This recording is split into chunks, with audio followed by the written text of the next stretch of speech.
welcome Maddie Goldberg back to the show. Hello. Good to have you, Maddie. Okay. Thank you. So everything looks delicious, but before we dive in, I understand that Vogue magazine wrote an article declaring 2026 the year of the cabbage. Yes.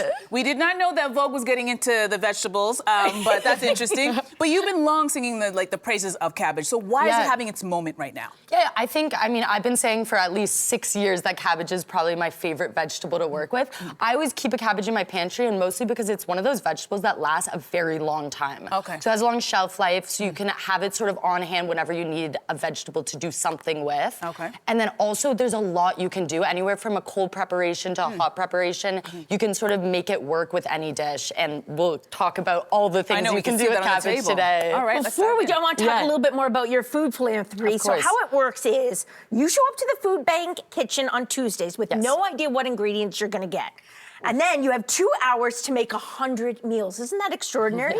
And you recently showed up to find cabbage. Yes. And you decided to make barbecue roasted cabbage. So tell us about that. Yeah, well, whenever I'm at the food bank, I'm always looking for an ingredient that excites me. And honestly, I saw cabbage for the first time. I've never seen it there, and I've been at the food bank 4 years. Whoa, so obviously, that's weird that I it know hasn't been there. Things come and go. And the second I saw that cabbage, I was like, this is mine today. Thank you so much. This is really good. What I made with it is I decided I wanted to do a hot preparation. I always want to think outside the box at the food bank, show people that, you know, cabbage doesn't always mean coleslaw. So I ended up charring it in a pan, got a really nice, deep, smoky sort of char on it. And then I was looking around and I ended up finding this beautiful barbecue sauce. And I thought, why not mix that with my charred cabbage, finish it in the oven? And it came out almost like this meaty sort of rib-like cabbage. It's sort of a cool alternative to meat for a vegetarian, but also it just makes a really great side dish for any barbecue. I would make this in a heartbeat. That's I was so happy. 3 people asked me for the recipe like the second I put it out. That's great. That's great. That's okay, awesome. so the next dish sounds kind of like a very unique mashup. You made a Napa cabbage dumpling burger. So what is it? Okay, whenever I'm developing recipes, I think I'm often thinking about food that I love. And I love eating dumplings. And in a lot of dumpling fillings, you'll have pork or maybe shrimp, and you also have Napa cabbage. And this is one of the more sort of like wet cabbages. So as you cook it down, it releases moisture. Squeeze that out, and you can turn it into a burger patty or a dumpling filling or loads of other things. So what I've made today is I thought it would be fun to do that dumpling filling, but instead of inside a dumpling, which making dumplings is probably intimidating to a lot of home cooks, I thought, no, why not make it into a burger patty, something a little bit more approachable, but I'm calling it a Napa cabbage dumpling burger. And I've served it today with a spicy mayo, something that works so well with dumpling flavors. And then also, instead of using a classic lettuce to top it with, I thought, why not use the shredded Napa cabbage? Makes sense. Yes, so Napa cabbage in the burger on top, and it's delicious. This is so good, Maddie. This is incredible. But what if somebody wants to make this dinner, but they don't want to use the bun? Yeah, no bun. I mean, the first place my mind would go is you're using that Napa cabbage inside the burger, so why not use that as the bun?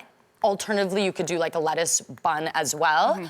Also, there's a really cool dish I've done where you saute that patty, so you made it get sort of like a meat mix, and then you serve it onto rice, and now you have almost like a dumpling bowl. You could serve that with like pickled onion, a little scallion, that spicy mayo. It's a really great meal. It's really good. All right, so next up, you made a dip using purple cabbage. I cannot wait to dive in. Talk to us about this one. Thank you. Look at that. So I think for me, I love purple cabbage, and I'm gonna reach for purple cabbage when I'm looking for a dish to give a color contrast. I'd say like purple cabbage in terms of flavor and also density is very similar to green cabbage.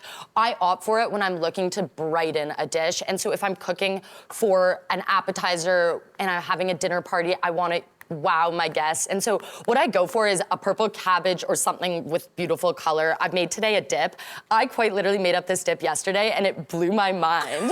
It's a caramelized onion and purple cabbage dip, and I've topped it with toasted sesame seeds, a little bit of olive oil and scallion, and also it's a perfect contrast to like sort of a brown bread. You could even use it with vegetables or today we did naan, but a pita would be beautiful. It's stunning. Thank you so much. You want to be welcomed at anyone's house with that. And it tastes really good. Wow. Thank you. And it's actually as simple as, it's literally onion, purple cabbage, red wine vinegar, salt. That's it. That simple. Wow. Yeah. Okay.